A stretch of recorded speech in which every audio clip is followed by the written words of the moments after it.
मुक्ति पाइबा श्रीक्षेत्र अच्छी श्रीक्षेत्र राज राजेश्वरी पीठाधीश्वरी माँ भगवती विमला अच्छा आद्या देवी परात्परा भगवती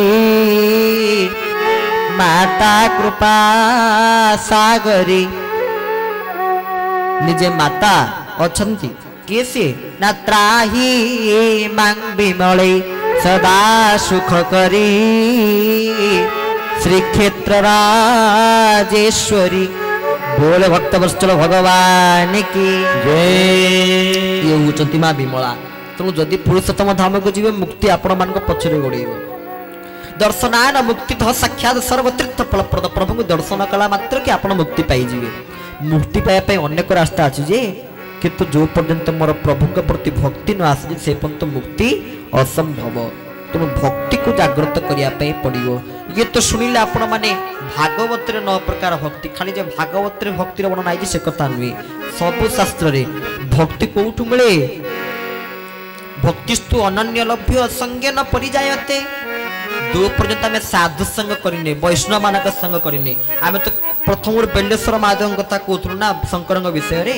शंकर हेले वैष्णव मान भितर श्रेष्ठ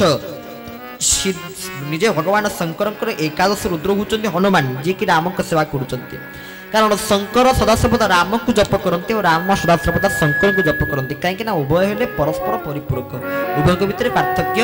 नाई उभय उभय को पूजा करते उभय उभय को प्रार्थना करते तेणु भगवान शंकर आ भगवान शंकर हेले वैष्णव मान भितर श्रेष्ठ आउ गोटे कथा आम भागवतर 9 प्रकार भक्ति कहीदेलु कि जहाँ भी प्रवचन दौचु जो शास्त्र कथा किसी कहूँ ये सबूर वक्ता होती कि जानते भगवान शंकर आम सब जी प्रवक्ता माने हरि कथा कहूँ आम जन को फॉलो करुचु से किए भगवान श्री शंकर हरि हरि भाया किए कहीपरू ना कि भाया हो पार कारण सी ज्ञान समुद्र खेलित ज्ञान बसुतिर जहाँ से खेरण होता खेलित होता से प्रकार ज्ञान को श्रवण करुले भगवान शंकर विश्वर सर्वश्रेष्ठ वक्ता भगवान श्री शंकर समस्त शास्त्र वक्ता आपण रामचरित मानस कहतु जो शिव पार्वती विभागर हो जाइए पार्वती भगवान शंकर को पचार कहले मो पूर्व जन्म में सती जन्म में राम को सन्देह कर बड़ भूल कली जहाँफल आपण को पाइपारि ना तेणु ए जन्म में पार्वती जन्म में सन्देह करूनी आपण को आनंदर सह उत्साह सहित प्रश्न पचारुची मत दयाकोरी राम को संबंध में प्रवचन शुणातु भगवान शंकर राम को संबंध में शुणी रामचरित मानस यार वक्ता है शंकर श्रोता है पार्वती भागवतर जो ब्रह्म ज्ञान तार वक्ता किए शंकर जमिति दिने देवर्षि नारद जाउचंती कैलाश पर्वत को कौन गाई जाउचंती श्रीमन्नारायण नारायण हरि हरि श्रीमन्नारायण नारायण हरि हरि श्रीमन्नारायण नारायण हरि हरि जय जय नारायण नारायण हरि हरि श्रीमन्नारायण नारायण हरि हरि नारायण नारायण हरि हरि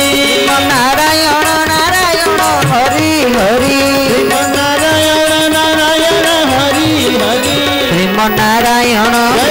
श्रीमन्नारायण श्रीमन्नारायण नारायण हरि हरि जय जय नारायण नारायण हरि हरि श्रीमन्नारायण नारायण हरि हरि जय जय नारायण नारायण हरि हरि बोल भक्त वत्सल भगवान की जय। देवर्षि नारद नारायण नारायण जपिकी पहुंच गले कैलाश पर्वत देखिले कैलाशाधिपति भगवान शंकर नांती किए अच्छी माँ पार्वती पार्वती की कहले माँ बाबा नहांती कि ना नहांती ना बाबा कुआड़े जाइछन्ति ना कि जने भक्त डाकी बाबा जाइछन्ति ना केते बड़ बाबा आसीबे ना कोन दरकार अछि कोन ना था बाबा आसिले मु कहबी ना मते कहि दे जाई था मु बाबा को कहि देबी नारद कोन कहले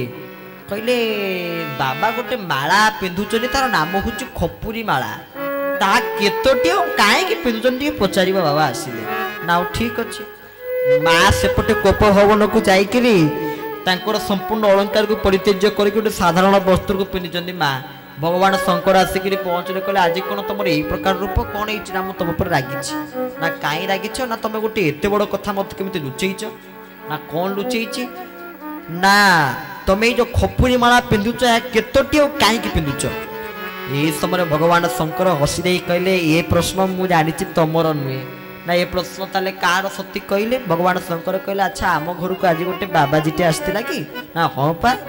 से प्रश्न से बाबाजी से प्रश्न तमर नुहे ना अच्छा ठीक है तुम उत्तर तो दियो भगवान शंकर कहले जुग के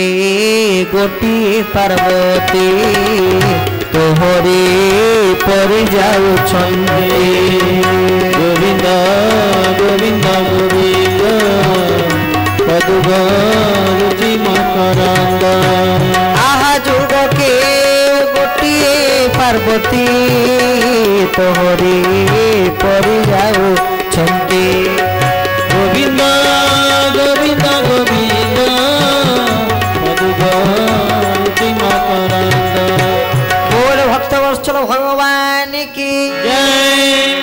जुग के गोटिए पार्वती तोहरी परी जाउछंती कहले जुग के तोरी भलिया गोटी गोटिए पार्वती गलेणी तो भलिया 108 पार्वती गलेणी बोली मालार संख्या होची 108 शंका समाधान कर देले माँ पार्वती समय कहले ताले मु कौन कले मु तुमको छाड़ी के जाई परिबी नाही ना तुमको से ब्रह्म ज्ञान को ग्रहण करियो पड़िबो भागवत जो गुप्त भाव में ब्रह्म ज्ञान अच्छा से ब्रह्म ज्ञान को आरंभ कर ना भगवान शंकर कहते शुणुंट किए माँ पार्वती यार वक्ता किए भगवान शंकर श्रवण कले माँ पार्वती पार्वती तो ब्रह्म ज्ञान को शुणिले सहज माँ मैंने टिके भावप्रवण कथा को शुणा भल पाती माँ मान को जिते कंदेव प्रवचन देला बेलू अनेक माँ मैंने अच्छा कहते आज टे जमी कंदेबी कंदेबी ना कहीं कांदे मन हो अनेक अच्छा माँ मान को ये जो ज्ञान कथा शुणा को भल लगे ना माँ मान को तुम भक्त कथा कह गोटे गाउली कथा कह माँ मैंने मन देकर शुणे आदि भूल रे तुम भी कांदी पक से भी कांदी पके अनेक जगह देखी मिछ कथा कहीं कहबी अच्छा सेमती ब्रह्म ज्ञान माँ पार्वती शुणुंट तेणु शुणी शुणी शुणी शुणी निद पड़ी आसी शोई पड़ी सेमती आम सहित दिने जड़े आम गाड़ी चलाऊे सी मंच पर बसते प्रवचन शुणुए सी शई पड़े गाड़ी चलाऊला आम प्रवचन चलती मंच पर बसते एमती डलुवे से वीडियो एपर्त अच्छी प्रवचन चली सी शई पड़े दिने आम गोटे जगह जाइए प्रवचन को आज्ञा गला भितर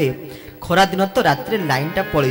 तेणु से घर भर शोक इच्छा है घर छात छात पर चेयर पड़ा से चेयर ऊपर से राति गोटा जाक शोई गुगुड़ी मारी मुझे आश्चर्य मुझे जहाँ मानिया पड़े आम से खरारे भी कष्ट बस्ते खट पर शोई पड़लू ये जाए राति छात गोटे चेयर पर राति सारा घुंगुड़ी मार्च एत शोक ये प्रवचन आगे श्रवण करुवे प्रवचन आम प्रवचन हाथ में मोबाइलटा दे देता से मोबाइल मोबाइल दीटा मोबाइल धरी एमती घुंगुड़ी मारुवे शोई पड़े प्रार्थना चली ध्यान करू करू ध्यान बसते ध्यान करू करू शई पड़े निद पलि आस ध्यान बस शई पड़े ए प्रकार निद किंतु गोटे कथा मुझे देखी ये प्रवचन मंच पर भी सी बसते शई पड़े किंतु गोटे प्लस पॉइंट कौन आम कहूँ बोल आनंद देखबार से जिते निदर थे केमी दुई हाथ टेकी देखिए हरिबोल कही दिखती यहीटा हूँ गोटे प्लस पॉइंट जिते निदर शई था किंतु बोल आनंद देखबार कहला माने से जिते जहाँ भी आखि बंद करके निद बाउला भी सी दुई हाथ टेकिक हरिबोल बोली कही था जीवन मोर झड़ आसिले भय मोर नाही पोखरी पथ नाउरी तिले डंगा बुड़ीबो नाही जीवन मोर झड़ आसिले भय मोर नाही पोखरी नाउरी पाखरे तिले डंगा बुड़ीबो नाही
भक्त वत्सल भगवान की जय।